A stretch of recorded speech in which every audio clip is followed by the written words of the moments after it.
Hello दोस्तों, आपके अपने यूट्यूब चैनल यूपीएससी में स्वागत है। मैं तरुण गुप्ता। आज एमपीपीएससी को ध्यान में रखते हुए आकार आईएएस की टेस्ट सीरीज लगा रहे हैं, जिसमें आज हम हिस्ट्री की बात करेंगे। इसमें हिस्ट्री में भी हम सारी हिस्ट्री की बात करने वाले हैं, जो कि बहुत ही ज्यादा महत्वपूर्ण क्वेश्चन यहाँ पर रहेंगे।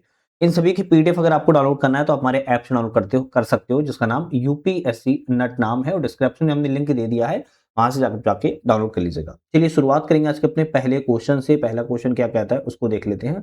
पहले क्वेश्चन की बात किया है कि पहला है, भारतवर्ष का शब्द जो सर्वप्रथम उल्लेख है किस अभिलेख में मिलता है। भारतवर्ष शब्द का उल्लेख किस उपनिषद में किस अभिलेख में इसका जो है उल्लेख किया गया है। आप कहेंगे खारवेल के हाथी गुम्फा अभिलेख में। खारवेल का जो हाथी गुम्फा अभिलेख था, इसमें ही भारतवर्ष शब्द का सबसे पहले उल्लेख किया गया और यही अभिलेख आपके लिए हाथी गुम्फा जो अभिलेख है, ये आपकी उड़ीसा की उदयगिरी पहाड़ियों से प्राप्त हुआ है। कभी आ जाए कहां से प्राप्त हुआ है, तो उड़ीसा की उदयगिरी पहाड़ी है, वहां से जो है आपका मिला हुआ है हाथी गुम्फा अभिलेख। और यह खारवेल का है, खारवेल का हाथी गुम्फा अभिलेख। और इसकी खोज की बात की जाए तो आपको हमें कमेंट करके बताना है इसकी खोज कब की गई थी हाथी गुम्फा अभिलेख की। ठीक है, चलिए नेक्स्ट क्वेश्चन की बात की जाए। जैन ग्रंथों के अनुसार कहाँ के राजा अजनाथ मतलब कि नाभि राज के नाम पर भारतवर्ष को प्रारंभ में अजनाब वर्ष कहा जाता था। तो जैन ग्रंथ के अनुसार कहा जा रहा है कि ऐसे कहाँ के राजा थे जिन्हें अजनाब या नाभि राज के नाम पर भारतवर्ष को प्रारंभ में अजनाब वर्ष के रूप में जाना गया है। ऑप्शन रहेगा अयोध्या के है राजा थे। डी ऑप्शन करेक्ट है। जैन साहित्य तो पुराणों में ऐसा मिलता भी है। सर्वप्रथम किस पुराण में अवतारवाद और लिंग पूजा का उल्लेख मिलता है। अवतारवाद और लिंग पूजा का जो उल्लेख है सबसे पहले मत्स्य पुराण में मिलता है। ध्यान रखिएगा, सबसे प्राचीन पुराण के रूप में इसको जाना जाता है और इसी में भगवान विष्णु के मत्स्य अवतार की कथा भी प्रमुख रूप से वर्णित हुई है। मत्स्य पुराण में अवतारवाद और लिंग पूजा का उल्लेख किया गया है। किस वेद में अतिवृष्टि और अनावृष्टि से निरावरण से संबंधित मंत्र मिलते हैं। अतिवृष्टि एवं अनावृष्टि के निवारण से संबंधित मंत्रों की बात की जाए अथर्ववेद में मिलते हैं। और अथर्ववेद आप सभी को पता होगा, तंत्र मंत्र वशीकरण के लिए भी जो है, औषधियों के लिए भी जो है आपका अथर्ववेद जाना जाता है, जिसमें भूत प्रेत आदि की कथाएं प्रचलित हैं। चलिए नेक्स्ट क्वेश्चन देख लेते हैं। ऋग्वेद के मंडलों में संबंधित विचार करना है, कौन सा ऑप्शन सही है। ऋग्वेद के मंडलों में विचार करना है। तीसरा मंडल सविता देवी मतलब कि सूर्य देवता को समर्पित मंत्र का उल्लेख किया गया है, बिल्कुल करेक्ट लिखा है। चतुर्थ मंडल में कृषि से संबंधित प्रक्रियाओं का उल्लेख, हाँ बिल्कुल बात ठीक है। चौथे मंडल में कृषि से संबंधित प्रक्रियाएं हैं। सातवें मंडल में सोमदेव नहीं, सातवां मंडल सोम देवता को समर्पित नहीं है, जबकि बात किया तो नवा मंडल सोम देवता के लिए जाना जाता है। और इसी में महामृत्युंजय मंत्र का भी उल्लेख जो है किया गया है, तो नवे मंडल में ही महामृत्युंजय मंत्र का उल्लेख है। तो आपका ऑप्शन रहेगा, आपका ऑप्शन रहेगा नवे मंडल में महामृत्युंजय मंत्र का उल्लेख नहीं है, बल्कि महामृत्युंजय मंत्र का उल्लेख तो आपके तीसरे और चौथे मंडल में देखने को मिलता है। तीसरे और चौथे मंडल में महामृत्युंजय मंत्र का नौ मंडल में नहीं है, नौवें मंडल में सोम देवता को समर्पित है। तो केवल पहला और दूसरा ऑप्शन यहाँ पर सही है, जबकि तीसरा और चौथा ऑप्शन यहाँ पर गलत है। चलिए नेक्स्ट क्वेश्चन की बात की जाए। यहाँ पर सूची 1 और सूची 2 है। ऐत्रेय ब्राह्मण की बात किया है तो पुनः सेब की कथा संबंधित है, तीसरे से मिलाएंगे। शतपथ ब्राह्मण की बात किया तो विधेय माधव की कथा से संबंधित है, पहले से मिला देंगे। कठोपनिषद की बात किया है तो यम नचिकेता संवाद है, चौथे से मिलाएंगे। और श्वेतांबर उपनिषद की बात किया है तो नवदा भक्ति का वर्णन किया गया है, दूसरे से मिला देंगे। ऑप्शन जो यहाँ पर हमारा रहेगा बी वाला रहेगा, ए का तीसरा, बी का पहला, सी का चौथा और डी का दूसरा ऑप्शन करेक्ट है। चलिए नेक्स्ट क्वेश्चन तरफ बढ़ेंगे। वेदों में वर्णित ऋत शब्द में कौन सा बारे में यहाँ पर गलत है। तो ऋत जहां लिखा है तो ऋतु भी समझ सकते हो, है ना। तो ऋत संबंधित कौन सा गलत है। ऋत का जो अर्थ होता है वस्तुओं के मार्ग का नियम या जगत की व्यवस्था से, ये तो सही लिखा है।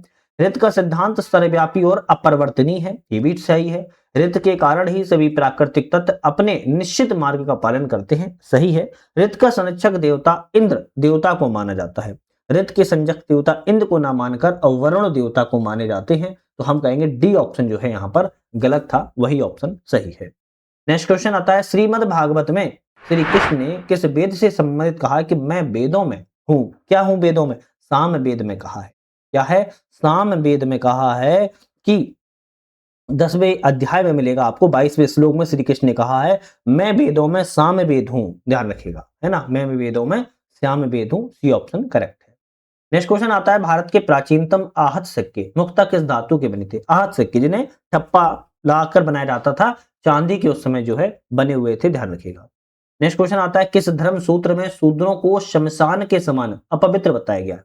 ऐसा कौन सा धर्म सूत्र है जिनमें शूद्रों को शमशान के समान अपवित्र बता दिया गया है? आप कहेंगे वशिष्ठ धर्म सूत्र में बताया गया है। इसमें वशिष्ठ धर्म सूत्र में कहा गया था। भारत के प्रसिद्ध खगोल शास्त्री आर्यभट्ट किस विश्वविद्यालय के कुलपति थे? आप बोल लेंगे नालंदा विश्वविद्यालय के आर्यभट्ट जो है कुलपति थे, और कौन थे? आप कहेंगे खगोल शास्त्री थे। 476 ईस्वी में बात की जा रही है। ध्यान रखिए, इनका जन्म हुआ था कुसुमपुर, पटना, बिहार में। षट दर्शन से संबंधित कथनों पर विचार करें और इनमें से कौन से ऑप्शन आपके करेक्ट हैं। षट दर्शन के बारे में, सभी षट दर्शन नास्तिक दर्शन है क्योंकि वे वेदों की प्रामाणिकता को अस्वीकार करते नहीं। सभी षट दर्शन नास्तिक नहीं होते, तो पहला गलत हो गया। सांख्य दर्शन भारत का सबसे प्राचीन दर्शन है, बिल्कुल बात सही है। न्याय दर्शन में भारतीय तर्क शास्त्र के प्राचीनतम साक्ष्य मिलते हैं, ये भी सही है। वैशेषिक दर्शन में परमाणुवाद और भौतिक शास्त्र के साक्ष्य मिलते हैं, ये भी ठीक है। तो 2 3 4 सही है, ऑप्शन रहेगा 2 3 4 में डी ऑप्शन करेक्ट है। चलिए नेक्स्ट क्वेश्चन की बात की जाए। अच्छा, आप लोगों को अगर पीडीएफ वगैरह डाउनलोड करना है, जैसे कि हमने पहले बताया आपको, आप हमारे ऐप से डाउनलोड कर सकते हो। यूपीएससी नट है, जिसमें आपको आकार, एमजीआईसीएस, एसजेएम, सफलता, चैंपियन, मल्टीपल टेस्ट सीरीज आपको जो है यहाँ पर मिल जाती है। ऐप डिस्क्रिप्शन में लिंक दे दिया है, वहां से डाउनलोड कर लेना है। साथ में एमपीपीएससी के लिए हम प्रीलिम्स प्रैक्टिस सीरीज भी लगा रहे हैं। यूनिट वाइज आपको हम जो है प्रैक्टिस करवा रहे हैं। जल्दी से ज्वाइन कर लीजिए, बहुत सारे बच्चे ज्वाइन कर सके इसको, आप भी ज्वाइन जो है कर लीजिएगा। क्वेश्चन की बात किया है, किस सिद्धांत ने याज्ञवल्क्य स्मृति पर टीका नहीं लिखी है? ऐसे कौन से सिद्धांत जिन्होंने याज्ञवल्क्य स्मृति पर टीका नहीं लिखी है? विश्वरूप ने लिखी है, विज्ञानेश्वर ने लिखी है, अपरार्क ने लिखी है, जबकि असहाय की बात किया तो इनके द्वारा नहीं लिखी गई है, ध्यान रखिएगा। नेक्स्ट क्वेश्चन आज की बात कर लेते हैं, किस स्मृति में जिन हिंदुओं ने इस्लाम स्वीकार कर लिया था उन्हें पुनः हिंदू धर्म में लाने का विधान मिलता है? किसमें मिलता है? जिस व्यक्ति के द्वारा हिंदू धर्म को छोड़कर किसी अन्य धर्म, इस्लाम धर्म स्वीकार कर लिया और अगर पुनः हिंदू धर्म में लाना हो तो उनके लिए देवल स्मृति में जो है विधान किया गया था। आर्यों की सबसे प्राचीन संस्था जो सैनिक, असैनिक एवं धार्मिक कार्यों से संबंधित थी वह विदत संस्था जो है जानी जाती थी। कौन सी? विदत संस्था को जाना जाता था, ध्यान रखिएगा। नेक्स्ट क्वेश्चन की बातें कर लेते हैं। नेक्स्ट क्वेश्चन आता है, बज्जी नामक गणराज्य कितने गणों का संघ था?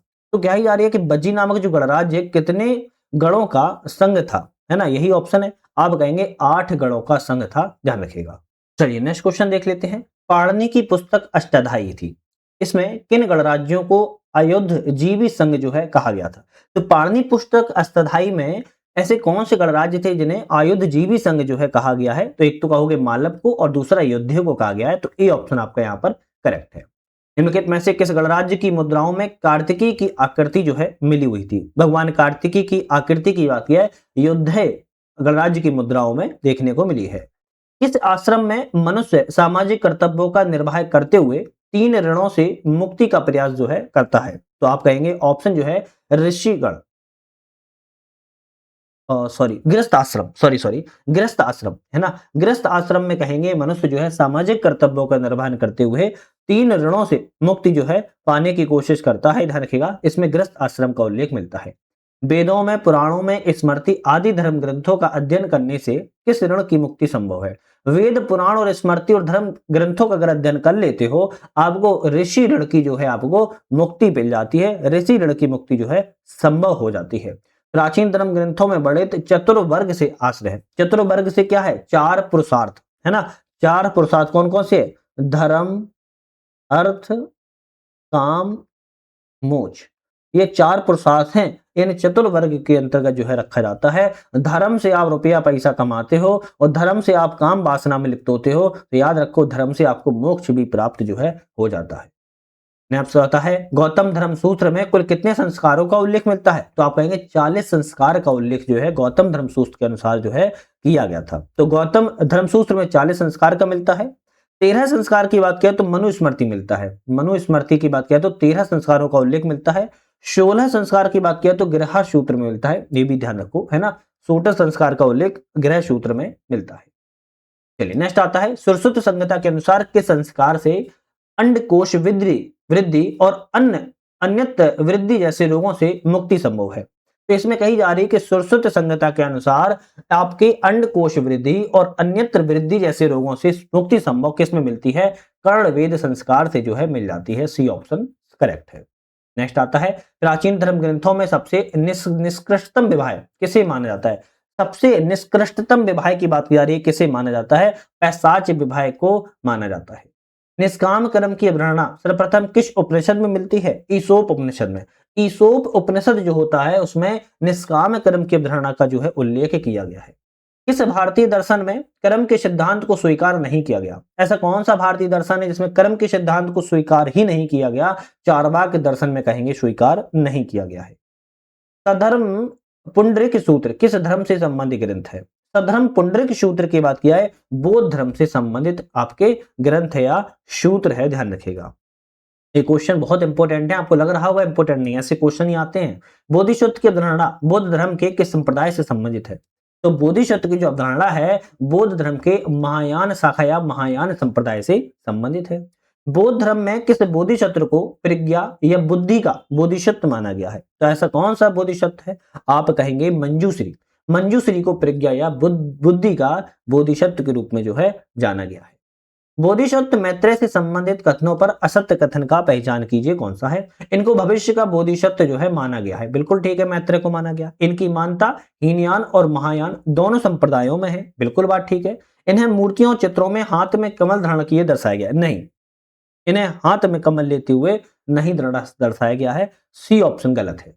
सर्वप्रथम कुषाण शासक कनिष्क की मुद्राओं पर मैत्रेय का अंकन मिलता है, बिल्कुल बात ठीक कही गई है। 4000 वर्ष बाद जो है पृथ्वी पर बुद्ध रूप में अवतरित होंगे, ऐसा बुद्ध के महापरिनिर्वाण में मिलता है।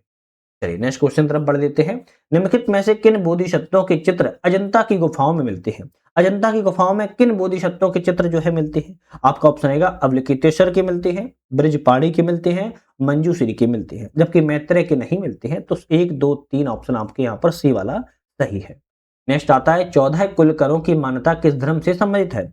14 कुलकरों की धारणा की बात किया है तो जैन धर्म से संबंधित है, ध्यान रखिएगा।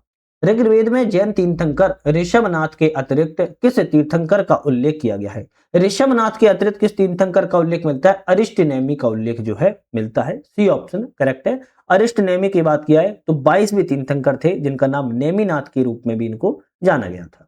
नेक्स्ट क्वेश्चन आता है किस जैन तीर्थंकर की मृत्यु निर्माण हिमालय स्थित कैलाश शिखर पर हुई थी? तो कैलाश शिखर पर किस तीर्थंकर की मृत्यु हुई थी या निर्वाण प्राप्ति हुई थी? आप कहेंगे ऋषभनाथ की मृत्यु कैलाश शिखर पर हुई थी, ध्यान रखिएगा। नेक्स्ट आता है किस जैन तीर्थंकर का जन्म, ज्ञान प्राप्ति और मृत्यु तीनों ही बिहार स्थित चंपापुरी में हुई है? तो आप कहेंगे वासुपूज्य की। वासुपूज्य का जन्म, ज्ञान प्राप्ति और मृत्यु सभी बिहार के चंपापुरी में ही देखने को मिली हुई है। नेक्स्ट आता है जैन परंपरा किस तीर्थंकर को श्री कृष्ण का चचेरा भाई कहती है? श्री कृष्ण को चचेरा भाई कौन से तीर्थंकर के रूप में जाने गए हैं? आपका ऑप्शन है नेमिनाथ के रूप में जाने गए हैं। जैन संघ का गठन मूल रूप से किसके द्वारा किया गया था? तो जैन संघ का जो गठन है मूल रूप से पार्श्वनाथ के द्वारा किया गया था, जो 23वें नंबर के जो है आपके तीर्थंकर थे, ध्यान रखिएगा। महावीर स्वामी तो 24वें नंबर के थे। सिंधु घाटी सभ्यता के किस स्थल से कुशाणकालीन स्तूप प्राप्त हुए हैं? तो मोहनजोदड़ो से। मोहनजोदड़ो से देखने को मिलता है कि सिंधु घाटी सभ्यता में कुशाणकालीन स्तूप की प्राप्ति हुई है। नेक्स्ट क्वेश्चन की तरफ बढ़े। सिंधु घाटी सभ्यता संबंधी कौन सा कथन सत्य है, इसकी पहचान कीजिए। तो इस सभ्यता के लोगों का ज्ञान जो है लोहे से नहीं था, आपका सी ऑप्शन करेक्ट है। इस सभ्यता के पशु गाय थी प्रमुख रूप से, गलत है। यह विस्तार मध्य प्रदेश में था, यह भी गलत है। इस सभ्यता के लोग विदेशी व्यापार से अपरिचित थे, तो भाई नहीं थे, है ना, परिचित थे। तो आप कहेंगे ऑप्शन केवल सी वाला ऑप्शन यहाँ पर सही है। नेक्स्ट आता है कि सिंधु घाटी सभ्यता के स्थलों का उत्तर से दक्षिण की ओर सही क्रम क्या है? उत्तर से नॉर्थ से चलेंगे और साउथ की ओर आएंगे, सही क्रम क्या है? मांडा सबसे उत्तर में जम्मू कश्मीर में है, फिर हड़प्पा, फिर कालीबंगा, फिर दैमाबाद। तो ऑप्शन रहेंगे सी वाला, ए वाला ऑप्शन जो है आपका बिल्कुल यहाँ पर करेक्ट है। मांडा सबसे उत्तर में हो जाएगा, उसके बाद हड़प्पा हो जाएगा पंजाब में, है ना, पाकिस्तान पंजाब में, कालीबंगा हो जाएगा आपका राजस्थान में और दैमाबाद हो जाएगा महाराष्ट्र में। तो आप उत्तर से दक्षिण की ओर चलोगे तो इस क्रम में आपको देखने को मिल जाएगा। मगध के किस राजा ने गंगा और सोन नदियों के संगम पर कुसुमपुर नामक नगर की स्थापना जो है की हुई थी? तो गंगा और सोन नदियों के संगम पर कुसुम नामक नगर की स्थापना किस राजा के द्वारा की गई थी? आप कहेंगे जैन धर्म के द्वारा नहीं, उदयन के द्वारा की गई थी, है ना। उदयन के द्वारा गंगा और सोन नदी की, ये आपकी गंगा आ रही है, ये सोन नदी आई और ये संगम बना, तो इस पर कुसुमपुर नामक नगर की स्थापना उदयन के द्वारा जो है की गई थी, ध्यान रखिएगा। मगध के नंद वंश के शासक मुख्यतः किस धर्म के अनुयायी थे? तो जैन धर्म के अनुयायी थे। मगध में जो नंद वंश के शासक थे मुख्य तौर पर जैन धर्म के लिए जो है जाने जाते थे, ध्यान रखिएगा। नेक्स्ट आता है जाति प्रथा का सर्वप्रथम उल्लेख किस ग्रंथ में प्राप्त होता है? जाति प्रथा का जो सबसे पहले उल्लेख है पाणिनि की अष्टाध्यायी में प्राप्त होता है। पाणिनिकृत अष्टाध्यायी में प्राप्त होता है। संस्कृत व्याकरण का एक प्रमुख ग्रंथ है, ये भी ध्यान रखना है। 16 महाजनपदों में उदय में किस धातु की सबसे महत्वपूर्ण भूमिका मानी जाती थी? 16 महाजनपदों के उदय में लोहा धातु की, ध्यान रखिएगा 6वीं शताब्दी में लोहा धातु ना होता तो इतना प्रमुख रूप से महाजनपद देखने को सामने नहीं आता। लोहा की ही उपलब्धता के कारण 16 महाजनपदों के उदय में महत्वपूर्ण विकास रहा है। भारत का प्रथम सफल ईरानी आक्रमण किसके नेतृत्व में हुआ? आप कहेंगे स्काई लैक्स के नेतृत्व में हुआ था। ईरानी साम्राज्य के डेरियस प्रथम ने 516 ईसा पूर्व में भारत के उत्तर पश्चिम भाग सिंध पंजाब पर कह आक्रमण किया और डेरियस ने सेनापति स्काई लैक्स को जहाजों के साथ भारत का भ्रमण करने के लिए भी जो है भेजा था। तो स्काई लैक्स ऑप्शन आपका करेक्ट है।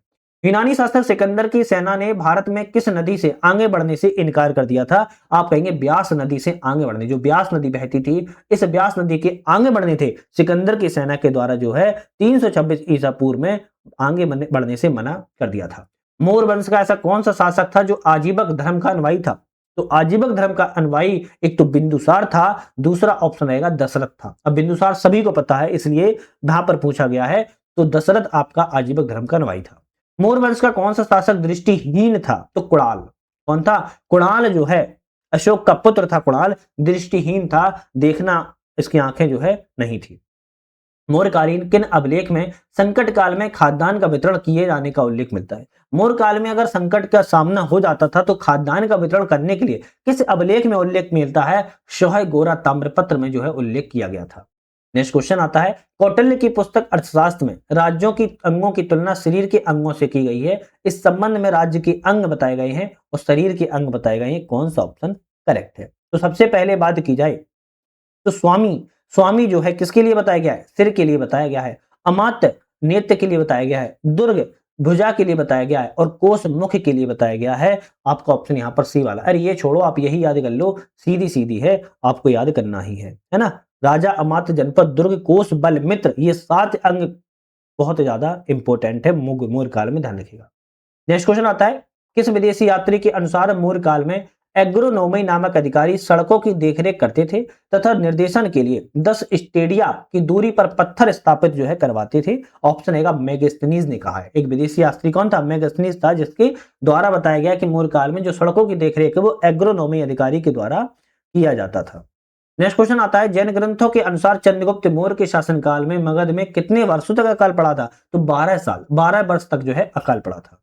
शुंग काल में प्रधान राजधानी पाटलिपुत्र के अतिरिक्त उप राजधानी कहां थी? तो उप राजधानी विदिशा थी। क्या राजधानी थी? उज्जैन नहीं थी। विदिशा जो है जो बेशनगर वर्तमान में विदिशा है वो उप राजधानी के रूप में जानी जाती थी। शातवाहन वंश के किस राजा ने शक शासक नहपान को पराजित कर उसकी मुद्राओं को पुनरांकित करवाया था? तो ऐसा कौन सा था? गौतमी पुत्र सातकर्णी था। शातवाहन वंश का राजा गौतमी पुत्र सातकर्णी ने शक शासक नहपान को पराजित करके उसकी मुद्राओं को पुनरांकित जो है करवाया था। अपना भी लेख जो इसमें लिखवाया था।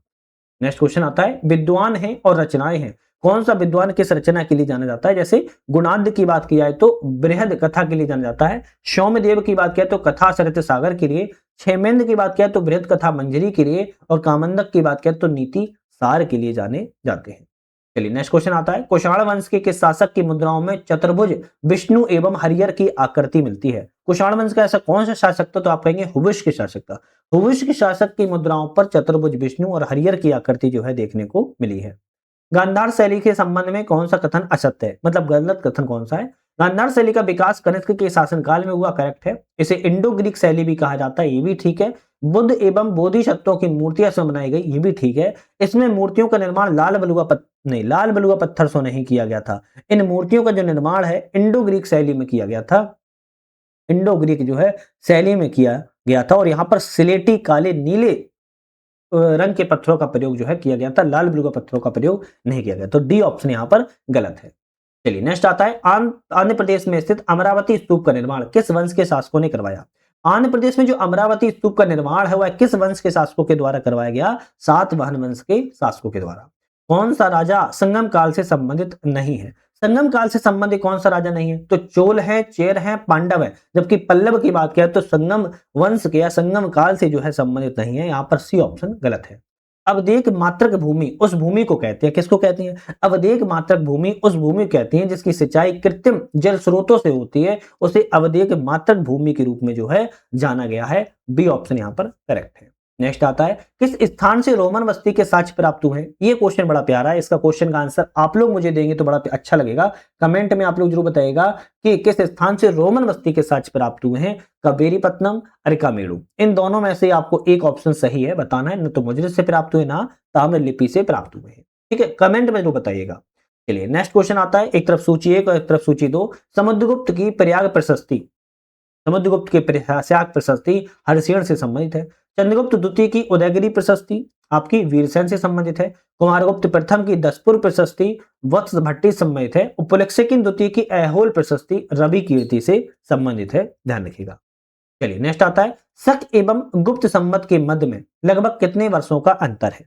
अब देखो, शक संवत की बात किया तो 78 ईसा पूर्व का है ना, 78 ईस्वी का है सॉरी। और गुप्त संवत की बात किया तो 320 ईस्वी का है। अब दोनों में जो अंतर है 242 या 241 जो भी है, यहाँ पर 241 वर्ष लिखा हुआ है। इस इतना आपको अंतर में देखने को मिल जाता है। अब आप कैसे अंतर करो, 320 माइनस 78 कर देना, 242 आएगा। मतलब कि 241 वर्षों का शक और गुप्त संवत में अंतर देखने को मिल जाएगा। पाशुपत संप्रदाय का संस्थापक कौन था? तो पाशुपत संप्रदाय के संस्थापक की बात की जाए लकुलिस है, ध्यान रखिएगा। पंचवृष्टि वीर पूजा का संबंध किस धर्म से है? पंचवृष्टि वीर पूजा का संबंध की बात किया है भागवत धर्म से संबंधित है। बी ऑप्शन करेक्ट है। महरौली स्थित लोहे स्तंभ लेख में चंद्र नामक शासक की पहचान किससे की गई है? तो चंद्र नामक पहचान जो है चंद्रगुप्त द्वितीय से की गई है। ये ऑप्शन इंपोर्टेंट है क्योंकि इसमें बड़ा कंफ्यूजन लोगों को पैदा हो जाता है। गुप्त वंश के शासक ने एरण स्थित विष्णु मंदिर का निर्माण करवाया था। तो गुप्त वंश का आपका कौन सा शासक था? गुप्त वंश का समुद्रगुप्त शासक जिसने एरण में स्थित विष्णु मंदिर का जो है निर्माण को करवाया हुआ था, ध्यान रखिएगा। वाकटक वंश का संस्थापक कौन था? वाकटक वंश का संस्थापक बिंद शक्ति था। कौन था? वाकटक वंश का संस्थापक बिंद शक्ति था। सूची 1 और सूची 2 है, यहां पर बात किया है जैसे दंडन, दंडन की बात किया है तो 10 कुमार चरित्र लिखा है। बिल्हड़ की बात किया है तो विक्रमांक देव चरित्र लिखा है।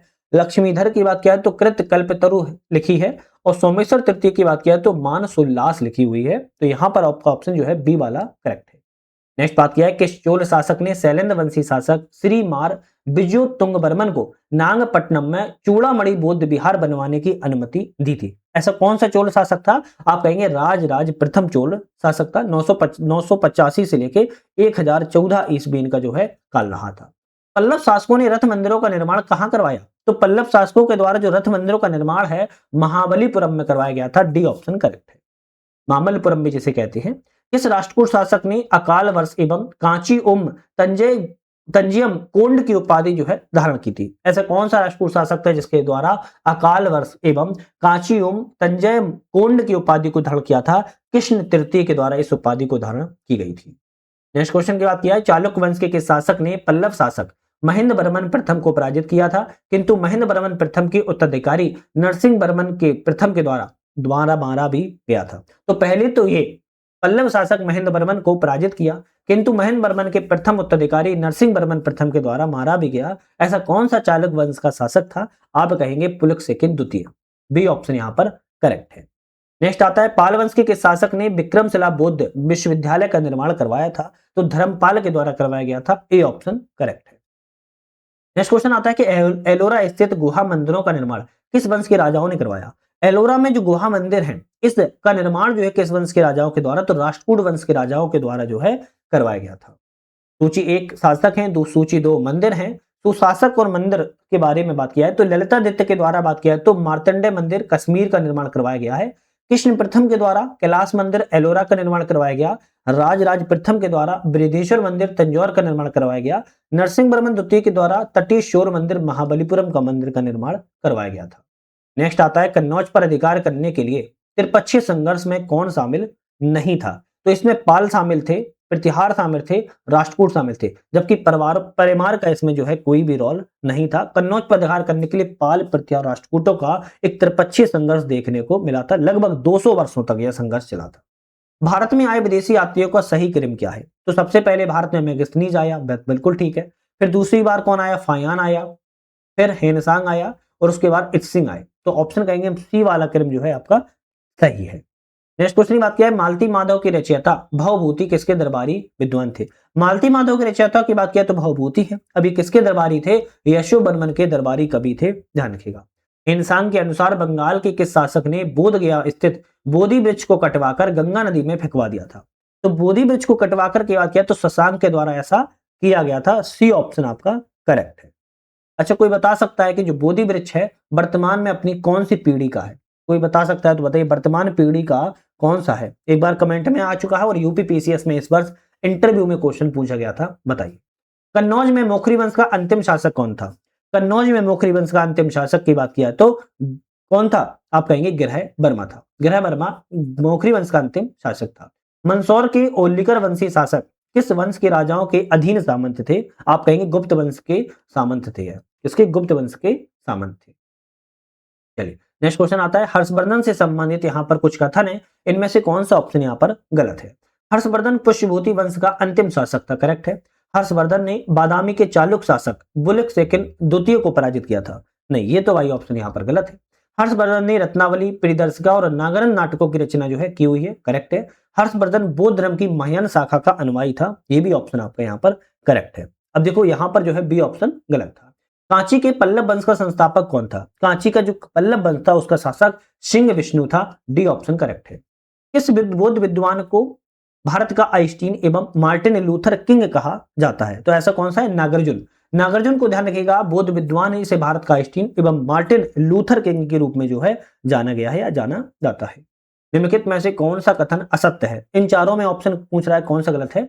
मंडप मंदिर का प्रवेश स्थल होता है, बिल्कुल बात ठीक है। नागर शैली के मंदिरों का गर्भगृह आयताकार होता है, नहीं, गर्भगृह आयताकार नहीं होता। आयताकार जो गर्भगृह होता है वो द्रविड़ शैली के मंदिरों का होता है। जो द्रविड़ शैली के मंदिर होते हैं उनका मंदिरों का आयताक्रम कैसा होता है? आयताकार होता है। तो बी ऑप्शन गलत दिखा है। द्रविड़ शैली के मंदिर बैंकिंग गतिविधि से जुड़े होते हैं, बिल्कुल ठीक है।